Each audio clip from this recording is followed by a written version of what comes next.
Today I will explain how to find occurrence of each character.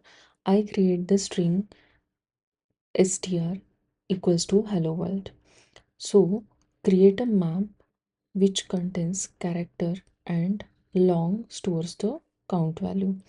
So convert the string into stream by using the str.chars. Chars method converts each character into its Unicode value. For example, h is equals to 104, e is equals to 101. Now the stream contains integer value.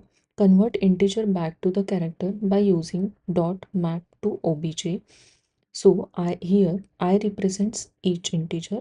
Char I converts integer back into character.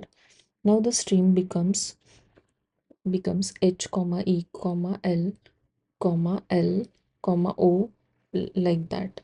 Group the similar characters by using collectors.groupingBy into bracket k arrow k.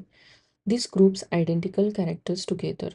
Internally it becomes h arrow h e arrow h l arrow triple l, like that.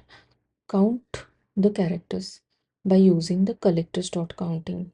So now counting counts element in each group. The result becomes h is equals to 1, e is equals to 1, l is equals to 3, like that. And store the result by using dot collect method. Dot collect method gathers everything into map, and now then print the map. So we will get the occurrence of each character.